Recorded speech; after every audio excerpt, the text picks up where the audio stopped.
बुज़ुर्गों और साथियों, अगले कुछ दिनों के बाद ईद उल अज़हा की आमद है।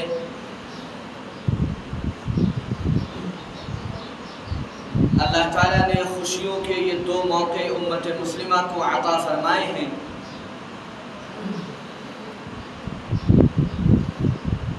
हमारा हाल ये हो चुका है कि हम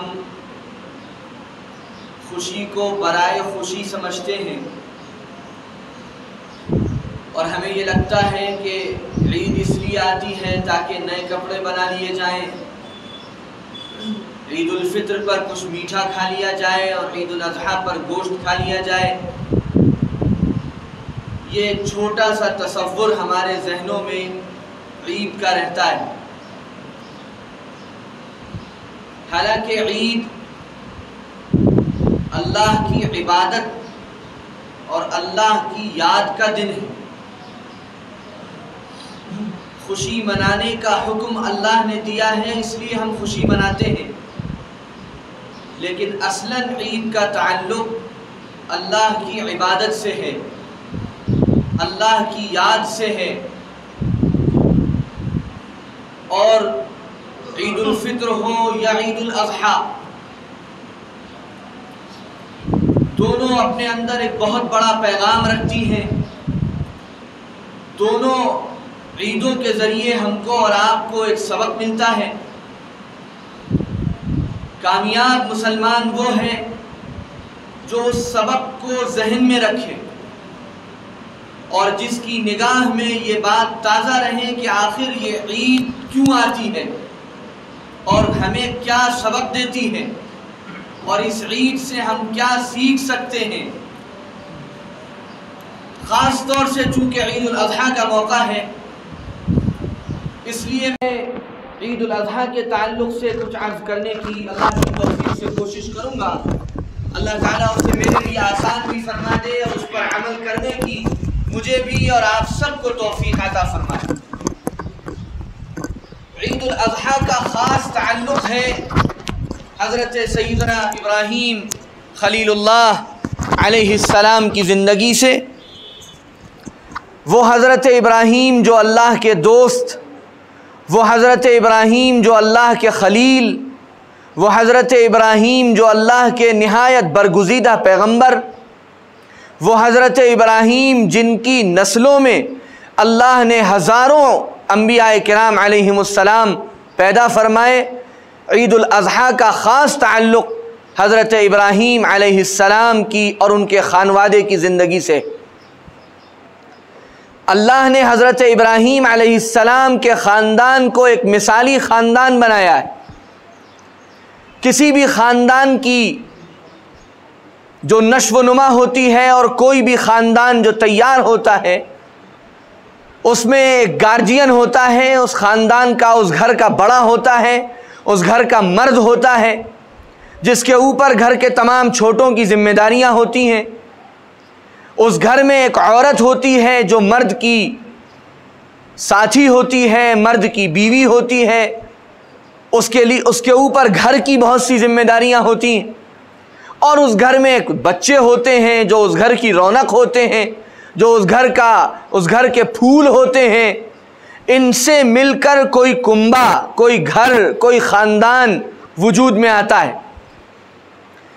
अल्लाह ने हज़रत इब्राहीम अलैहिस्सलाम को ऐसा कबूल फरमाया और हज़रत इब्राहीम अलैहिस्सलाम के ख़ानदान को ऐसा कबूल फरमाया कि अल्लाह ने ख़ानदान इब्राहीमी को पूरा का पूरा इस पूरी उम्मत के लिए और इंसानियत के लिए रहबर और रहनुमा की हैसियत से मुतारफ़ कराया और ये सबक दिया कि जो भी घर का बड़ा है, घर का मर्द है, घर का ज़िम्मेदार है, घर का गार्जियन है, लोगों का गार्जियन है, उसकी ज़िंदगी कैसी हो, उसके दिल में क्या जज्बात हो, उसकी क्या तमन्नाएं हो, वो किन बुनियादों पर अपने बीवी और बच्चों की तरबियत और परवरिश करने वाला हो, ये अगर सीखना है तो हज़रत इब्राहीम खलीलुल्लाह की ज़िंदगी से सीखो। घर की औरत कैसी हो, किस तरह वो घर को मैनेज करती हो, किस तरह वो अपने शौहर की इताअत करती हो, किस तरह वो अल्लाह की फरमाबरदार हो। एक औरत का एक घर में क्या रोल हो सकता है और एक औरत एक घर में क्या काम अंजाम दे सकती है और अल्लाह के कुर्ब के कितने आला दर्जात एक औरत तय कर सकती है। अगर देखना हो तो हज़रत हाजर, जिनको हज़रत हाजरा भी कहा जाता है, अलैहिस्सलाम की ज़िंदगी में देखो, जो हज़रत इब्राहीम खलीलुल्लाह की अहलिया हैं। घर में लड़के होते हैं, नौजवान होते हैं, बच्चे होते हैं, तो घर के नौजवानों के जज्बात क्या हों, अल्लाह के दीन के लिए उनके अंदर कुर्बानी के कैसे अजीम जज्बे हों, किस तरह वो अल्लाह के दीन पर कुर्बान होने को तैयार हों। घर के नौजवानों की आरजुएं और तमन्नाएं क्या हों, ये अपने नौजवानों को, अपने बच्चों को, अपने यूथ को अगर सिखाना है तो इब्राहीम के घर में उनके बेटे हज़रत इस्माईल रज़ी अल्लाह अलैहिस्सलाम की ज़िंदगी से सिखाओ कि हमारे घर के नौजवान और हमारे घर के लड़के और हमारा यूथ किन बुनियादों पर आगे बढ़े।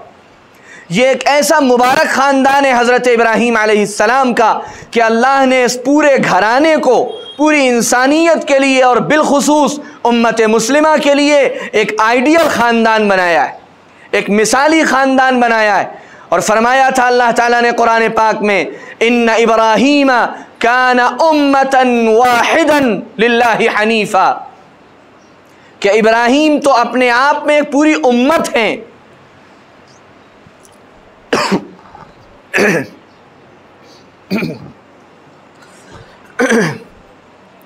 इब्राहीम तो अपने आप में एक पूरी उम्मत हैं। उनकी ज़िंदगी ऐसी मिसाली है और उनकी ज़िंदगी के जो कुर्बानियों के पहलू हैं वो इतने मुतनव्वे हैं।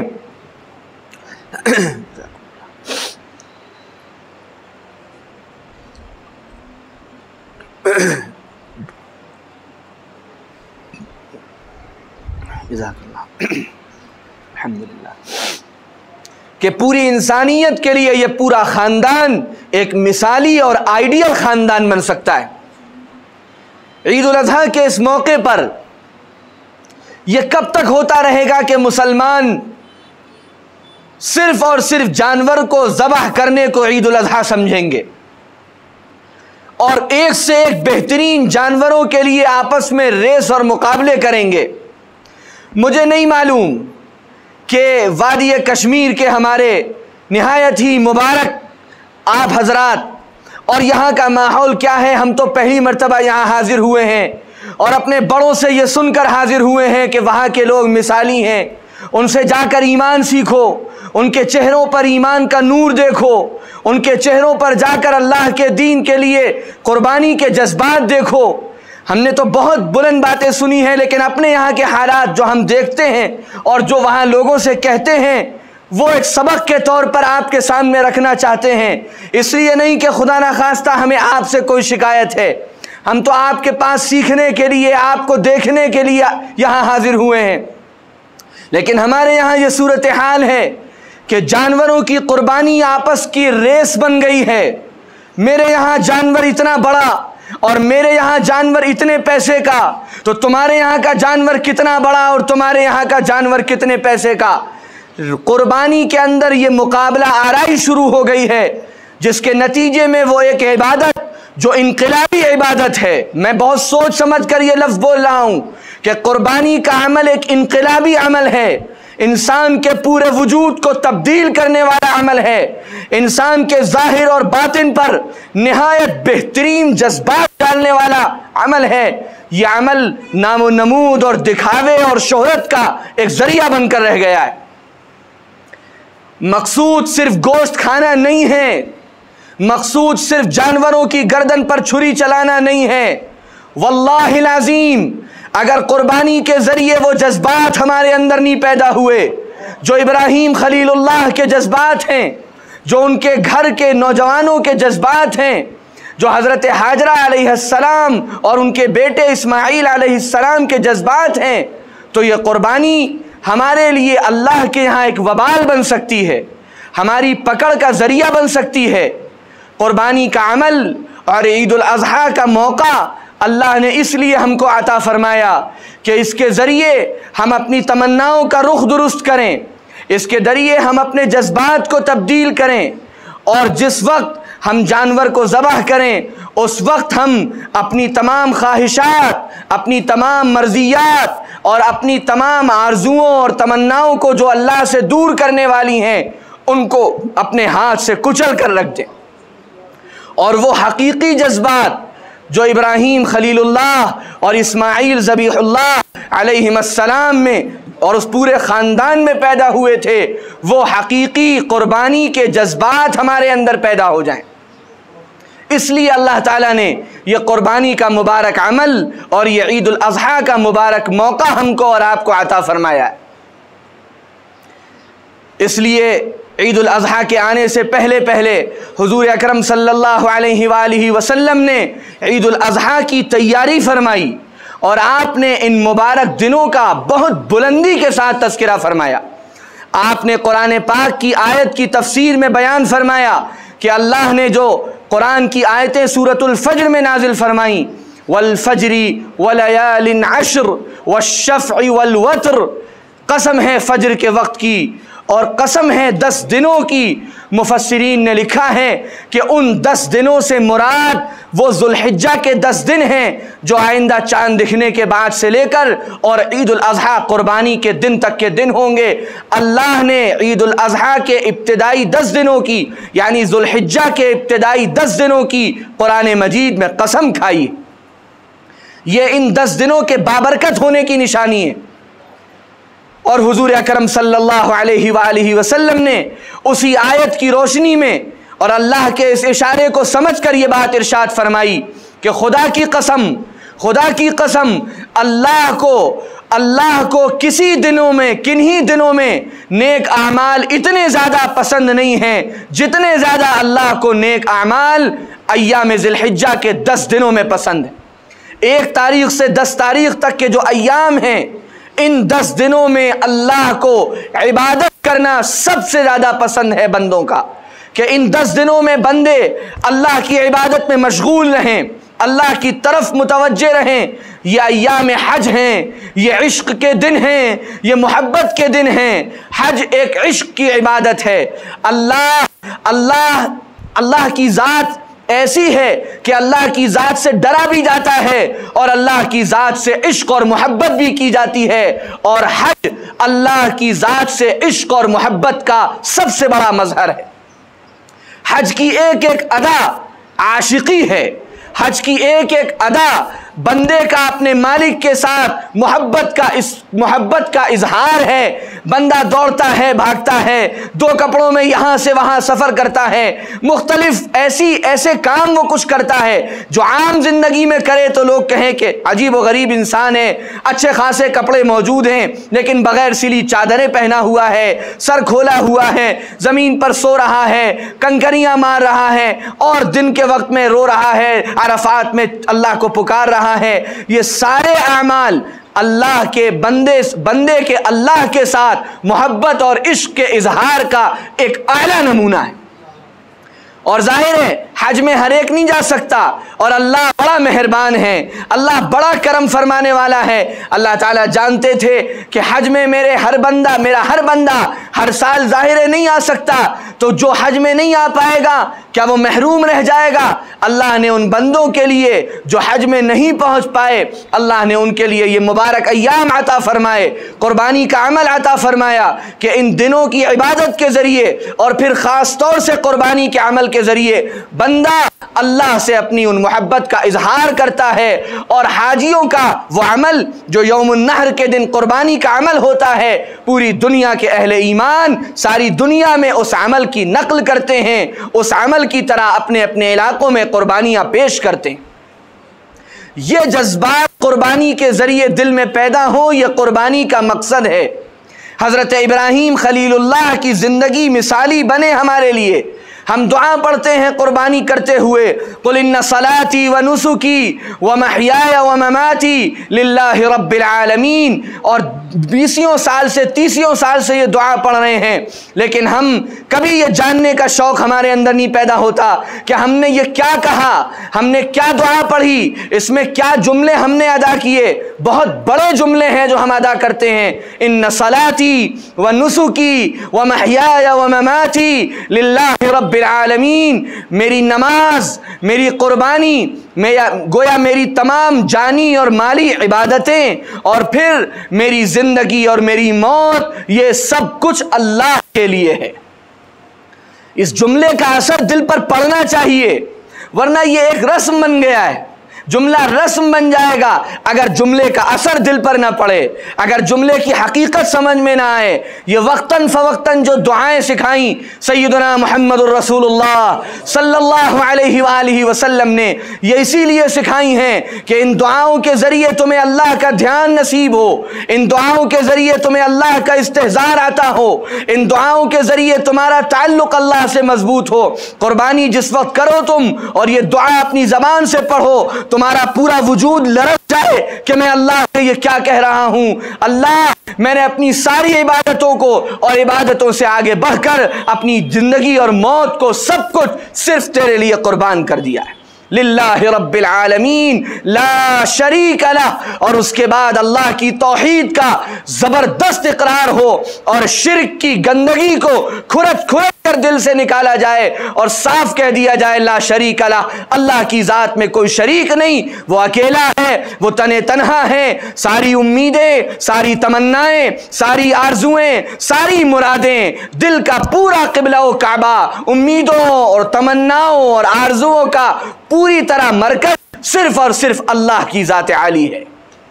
एक मुसलमान अल्लाह के अलावा किसी और की तरफ मुतवज्जे नहीं हो सकता, अल्लाह के अलावा किसी और के आगे हाथ नहीं उठा सकता, अल्लाह के अलावा किसी और के सामने सर नहीं झुका सकता। यह एक मुसलमान का बुनियादी अकीदा है। हज़रत इब्राहीम अलैहिस्सलाम की ज़िंदगी के ये पहलू ताकत के साथ सामने आए। हज़रत इब्राहीम अलैहिस्सलाम की ज़िंदगी का बहुत ख़ास पहलू यह है कि तौहीद के सिलसिले में हज़रत इब्राहीम अलैहिस्सलाम बहुत हसास थे। एक जर्रा भी शिर्क का उनको बर्दाश्त नहीं था।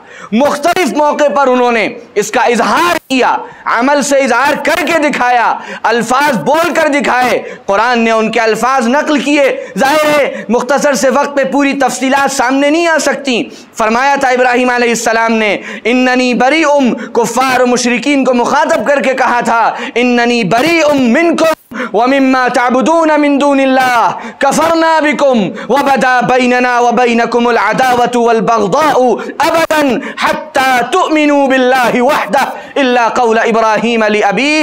इब्राहीम अलैहिस्सलाम के जुमले अल्लाह ने कुरान में नकल किए कि उन्होंने किस तरह माबूदान बातिल का खुल्लम खुल्ला इनकार करते हुए ये कहा कि हम अल्लाह की तौहीद वाले हैं और अल्लाह की तौहीद पर ही जिंदा रहना चाहते हैं और अल्लाह की तौहीद पर ही मरना चाहते हैं।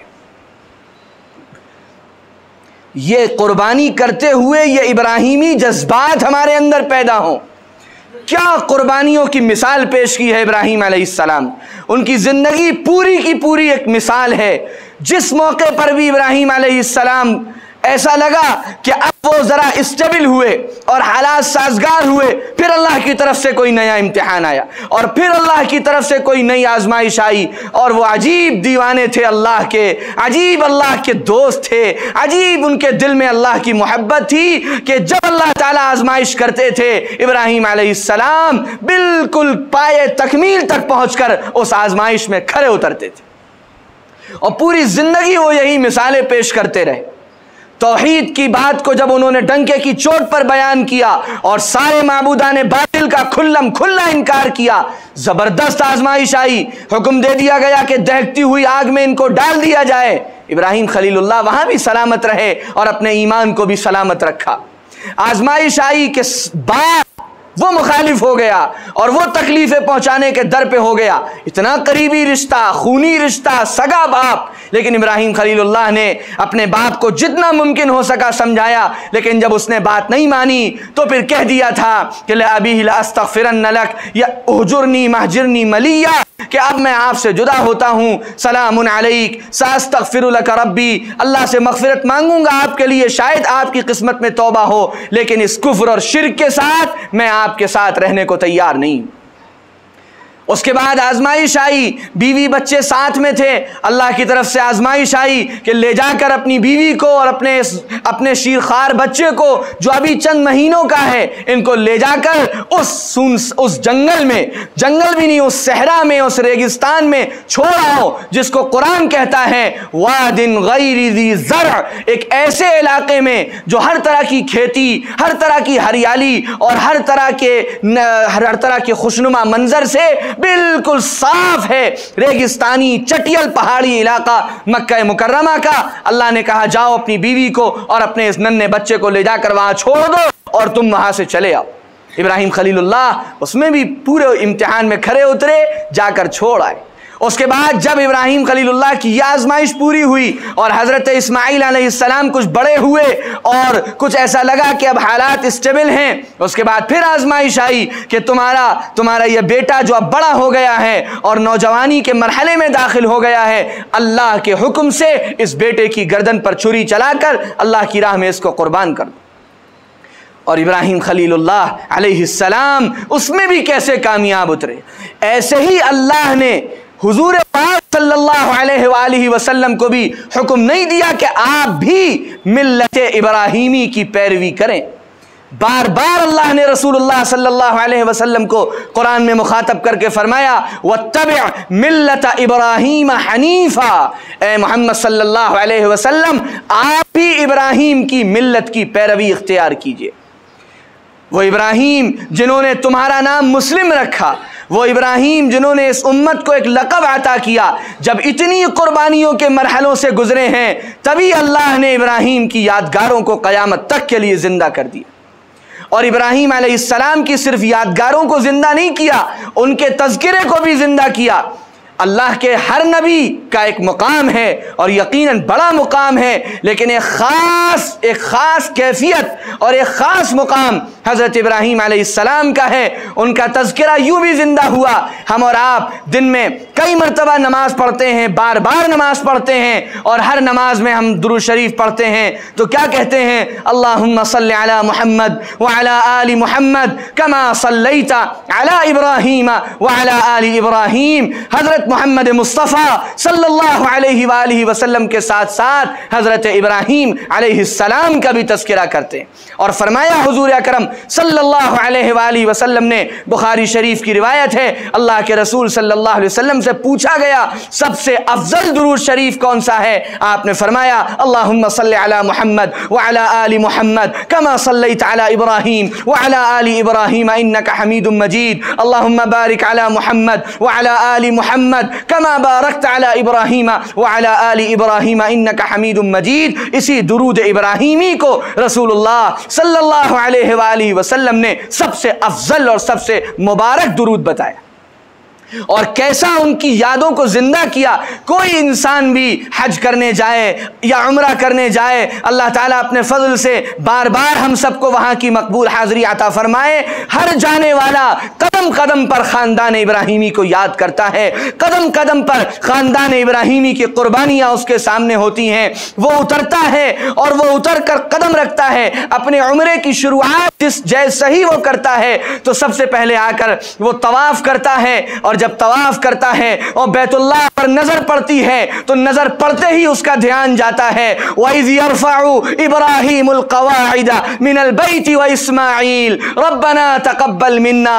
अल्लाह ने फरमाया कुरान में, याद करो उस वक्त को जब मेरा इब्राहीम मेरे घर की बुनियादों को उठा रहा था, मेरे घर की तामीर कर रहा था। खाने काबा की इमारत हज़रत इब्राहीम खलीलुल्लाह और उनके बेटे हज़रत इस्माईल ज़बीहुल्लाह अलैहिस्सलाम की यादगार है। वो इमारत तामीर अल्लाह ने उनके ज़रिए करवाई। हर तवाफ़ करने वाला जब काबतुल्लाह के इर्द गिर्द चक्कर लगाता है तो वो इमारत उसको फ़ौरन इब्राहीम की याद दिलाती है अलैहिस्सलाम। आप लोगों में से जिसको आना नसीब हुआ होगा या आए होंगे घूमने की गर्ज से, ताजमहल देखा होगा, हम वहाँ से बहुत करीब के हैं तो कई बार ले जाने का इत्तेफाक होता है लोगों को।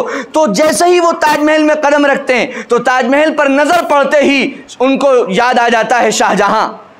हालांकि मर गया वो जिस वक्त ताजमहल बनाया था, सैकड़ों साल हो गए, लेकिन मर के चला गया। लेकिन चूंकि उसने एक यादगार इमारत बना दी तो उस पर निगाह पड़ते ही शाहजहां का और उसकी बेगम का तज़किरा आने लगता है। वो तो दुनिया की एक इमारत है और लोगों की तफरीह की जगह है। ये काबतुल्लाह, ये तो मरकज़ है रूहानियत का, ये तो मरकज़ है नूरानियत का, ये तो मरकज़ है बरकत का, ये तो मरकज़ है हिदायत का। अल्लाह ने कुरान में फरमाया, इन्ना अव्वल बैतिन वुज़िअ लिन्नास लल्लज़ी बिबक्कता मुबारकन व हुदन लिलआलमीन, कि एक पहला घर जो लोगों के लिए बनाया गया वो बक्का के अंदर है जिसका नाम मक्का है, और उस घर को अल्लाह ने सारे आलम के लिए हिदायत और बरकत की जगह बनाया है। जअलल्लाहुल कअबतल बैतल हराम क़ियामन लिन्नास वश्शहरल हराम वल हदी वल क़लाइद, अल्लाह ने काबतुल्लाह को लोगों के कायम रहने का जरिया बनाया है। यह अपने आप में एक तफसीली मौजू है कि काबतुल्लाह की क्या हैसियत है। मुख्तसरन बस इतना अर्ज कर दूं कि जिस शख्स को खाने काबा से जितना गहरा ताल्लुक होता है उसके दिल को अल्लाह बरकत और हिदायत से उतना ज्यादा मामूर फरमा देते हैं। वो तजल्लियात इलाही का मरकज है, वो अल्लाह का वो घर है जिस घर पर हर लम्हे अल्लाह की रहमतें बरस रही हैं, अल्लाह की तरफ से खास तजल्लियात का नुज़ूल है। तो हज़रत इब्राहीम खलीलुल्लाह की याद उस इमारत को देखते ही आती। फिर तवाफ़ के बाद मसनून अमल यह है कि मकाम इब्राहीम या उसकी सीध में नमाज तवाफ़ की नफल अदा की जाएँ तो वो मकाम इब्राहीम तो हज़रत इब्राहीम के नाम से ही मौसूम है। वहाँ खड़े होकर हज़रत इब्राहीम अलैहिस्सलाम जो वो पत्थर है उस पर खड़े होकर खाने काबा की तामीर फरमाते थे। फिर हज़रत इब्राहीम वहाँ याद आते हैं। फिर जिस तरह इंसान तवाफ़ से फारिग होता है, नमाज से फारिग होता है, सई करने के लिए सफ़ा और मरवा पहुँचता है, जैसे ही सफ़ा और मरवा पहुँचता है फिर ख़ानदान इब्राहीमी याद आता है। क्यों? क्योंकि सफ़ा और मरवा के चक्कर और ये सई का अमल ये यादगार है हज़रत इब्राहीम अलैहिस्सलाम की अहलिया मुकर्रमा हज़रत हाजरा अलैहिस्सलाम की, कि उन्होंने अपने बेटे को पानी पिलाने के लिए और उसके लिए पानी की तलाश करते हुए इन पहाड़ियों पर दौड़ लगाई थी। अल्लाह को इस ख़ानदान की कुर्बानियाँ ऐसी महबूब हैं और इस ख़ानदान की कुर्बानियाँ अल्लाह को इतनी पसंद आई कि अल्लाह ने हजरत हाजरा के उस दौड़ने को, जो एक आम अमल था, कोई भी माँ अपने बच्चे के लिए सामान लेने के लिए दौड़ती और भागती है, घरों में भी दौड़ती है, अब मैं फीडर ले आऊं, अब मैं कपड़े ले आऊं। हजरत हाजरा इसी तरह बेचैन होकर कि मैं कहां से अपने नन्हे मुन्ने इस्माइल को पानी पिला दूं, उसके लिए हजरत हाजरा इधर से उधर दौड़ी। अल्लाह को उनका दौड़ना इतना पसंद आया कि अल्लाह ने हजरत हाजरा अलैहिस्सलाम के इस अमल को लाजमी कर दिया। किसी भी शख्स का उम्रा और किसी भी शख्स का हज उस वक्त तक पूरा नहीं हो सकता जब तक कि तुम मेरी उस प्यारी बंदी हाजरा के कदमों पर अपने कदमों को डालकर उसकी नकल न कर लो। वहां भी हजरत इब्राहीम और उनका खानदान याद आ रहा है। फिर इंसान उम्रे से फारिग होता है तो सैर होना चाहता है, जरा पानी पीना चाहता है। सुन्नत है कि जाकर आदमी जमजम पीकर अपनी प्यास भी बुझाए और अपनी रूह को भी ताजगी दे, इसलिए कि रूए जमीन का वो सबसे मुबारक पानी है। जैसे ही जमजम के कुएं पर पहुंचा या नलों पर पहुंचा और जमजम हाथ में आया, फिर याद आया कौन? खानदान इब्राहीमी याद आया वो सहरा, वो रेगिस्तान, जब कोई नहीं है खाने काबा के इर्द गिर्द, एक औरत दौड़ रही है और एक बच्चा लेटा है और एड़ियां रगड़ रहा है, और फिर अल्लाह की कुदरत से वहां चश्मा जारी होता है उस माँ जमजम का, उस जमजम के उस मुबारक पानी का, कि इंसान उसके जरिए अपने जिस्म और रूह दोनों को ताजा करता है। जमजम पीता जा रहा है और खानदान इब्राहीमी को याद करता जा रहा है। उम्रे के बाद फिर इंसान हज करता है। हज में फिर जितने मनासिक अदा किए जाते हैं, अरफात से लेकर मुज़दलिफ़ा और मिना, ख़ास तौर से मिना और मुज़दलिफ़ा के जो अमाल हैं, वहाँ पर फिर कदम कदम पर हज़रत इब्राहीम अलैहिस्सलाम की यादगारें हैं, उनके अमाल की नकल की जाती है। और फिर उसी मौके पर यौमुन नहर यानी 10 ज़िलहिज्जा को कुर्बानी के दिन सारी दुनिया में इब्राहीमी सुन्नत को ज़िंदा किया जाता है। ये अल्लाह की तरफ से उनको कबूलियत मिलती है जो अल्लाह के दीन के लिए कुर्बानी देते हैं। कुर्बानी की मिसाल पेश की हज़रत इब्राहीम अलैहिस्सलाम ने और उनके ख़ानदान ने, तो अल्लाह ने उनकी कुर्बानियों को सारी दुनिया के लिए रिकॉर्ड कर दिया। सारी दुनिया में क़यामत तक उनके उन अमाल की हिफाजत का अल्लाह ने इंतज़ाम कर दिया। और हर साल ख़ानदान इब्राहीमी का तज़किरा किया जाता है, ख़ानदान इब्राहीमी के इन अमाल को याद किया जाता है और उसकी नकल की जाती है। बस आखिरी बात मैं ये अर्ज़ कर रहा हूँ कि ये जो 10 ज़िलहिज्जा का मौका है, ये जो ईद उल अज़हा का मौका है, इसको रस्मी कुर्बानी से अब आज़ाद कीजिए। ये रस्मी कुर्बानी करने से फ़ायदा नहीं है, कुर्बानी ज़रूर कीजिए और खूब बढ़ बढ़ कर कीजिए। निहायत मुबारक अमल है। फरमाया था हुजूर अकरम सल्लल्लाहु अलैहि वसल्लम ने, मा मिन अमलिन यौमन नहरी अहब्बा इलल्लाहि मिन मा मिन अमल इब्न आदम यौमन नहरी अहब्बा इलल्लाहि मिन इहराक़ दम, कि ईद उल अज़हा के दिन, यौमुन नहर के दिन अल्लाह को सबसे ज़्यादा जो अमल पसंद है वो कुर्बानी का अमल पसंद है। खूब बढ़ बढ़ कर कुर्बानी का अमल कीजिए, लेकिन इब्राहीमी जज्बात के साथ, इस्माइली जज्बात के साथ कि एक नौजवान है और उससे कहा जा रहा है कि हमने ख्वाब देखा है। अब्बा ने कहा, बेटा इस्माइल, मैंने ख्वाब देखा है कि मैं तुम्हारी गर्दन पर छुरी चला रहा हूं। बच्चा कह सकता था, अब्बा एक ख्वाब ही तो है, एक ख्वाब है, आप ख्वाब की बात पर क्या मुझसे कह रहे हैं। लेकिन सलाम हो सैयदना इस्माइल खलीलुल्लाह, सैयदना इस्माइल पर, वो तो बेटे थे हजरत इब्राहीम के, उनकी तरबियत ऐसे अजीम माँ बाप की गोदों में हुई थी। एक लम्हा भी तवक्कुफ नहीं किया और नहीं ठहरे, फौरन अपने वालिद से कहा कि आपको जो हुक्म मिला है आप उसे कर गुजरिए, मुझसे, मेरे बारे में आप परेशान ना हो, मुझे आप सब्र करने वालों में से पाएंगे। अल्लाह ताला अपने फजल करम से इन जज्बात के साथ, इन हकीकी कुर्बानी के अज़ाइम के साथ अल्लाह हम सबको इस मुबारक अमल को करने की और ईद उल अज़हा को इस तौर पर इख्तियार करने की तौफीक अता फरमाए। व आखिरु दावाना अनिल हम्दुलिल्लाहि रब्बिल आलमीन।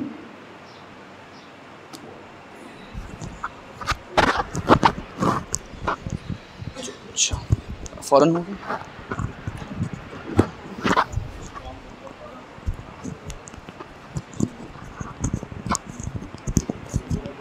अच्छा, अल्लाहुम्मा लकल हम्दु कमा अंत अहलुहु फसल्लि वसल्लिम अला नबिय्यिना मुहम्मदिन कमा अंत अहलुहु रब्बना आतिना फिद दुनिया हसनतन व फिल आखिरति हसनतन व क़िना अज़ाबन नार। या अल्लाह हमारी गलतियों को माफ़ फरमा, या अल्लाह हमारे गुनाहों को माफ़ फरमा, हम पर अपना खुसूसी फ़ज़ल व करम और रहम फरमा। या अल्लाह ईद उल अज़हा आने वाली है, अल्लाह हमें हकीकी मानों में इब्राहीमी और इस्माइली जज्बात अता फरमा, इब्राहीमी और इस्माइली जज्बात के साथ कुर्बानियाँ करने की तौफ़ीक़ अता फरमा। अल्लाह इस अमल से जो बरकतें हासिल होती हैं वो बरकतें हमको अपने फ़ज़ल व करम से नसीब फरमा, अपने खुसूसी रहम का, करम का, फ़ज़ल का हमारे साथ मामला फरमा। ए अल्लाह, यहाँ आकर 2 दिन से बार बार ये एहसास हो रहा है कि आपने जब अपनी कुदरत का इजहार फरमाया तो आपने पत्थरों को फाड़ कर उसमें से चश्मे जारी कर दिए और आपने ज़मीन को हरा भरा कर दिया। ए अल्लाह, ज़मीन के अंदर से तो पानी निकल पड़ा, आखिर हमारी आंखों से आपके सामने कब खौफ के आंसू निकलेंगे। ए अल्लाह, सारे जंगलात हरियाली से भर गए। ए रब्बे करीम, हमारी ज़िंदगी में अमाल सालिहा की हरियाली कब आएगी। ए अल्लाह, अपने फजल व करम से हमको अमाल सालिहा अता फरमा, अपना डर और खौफ अता फरमा, अपने नेक बंदों में शामिल फरमा, उम्मत मुस्लिमा को सारी दुनिया में इज़्ज़त अता फरमा, सुरखरुई अता फरमा, सरबुलंदी अता फरमा, कामयाबियाँ और कामरानियाँ नसीब फरमा, दुनिया और आखिरत की भलाइयाँ हम सब के लिए मुक़द्दर फरमा। व सल्लल्लाहु तआला अला खैरि खल्क़िही नबिय्यिना मुहम्मद व अला आलिहि व सहबिही अजमाइन।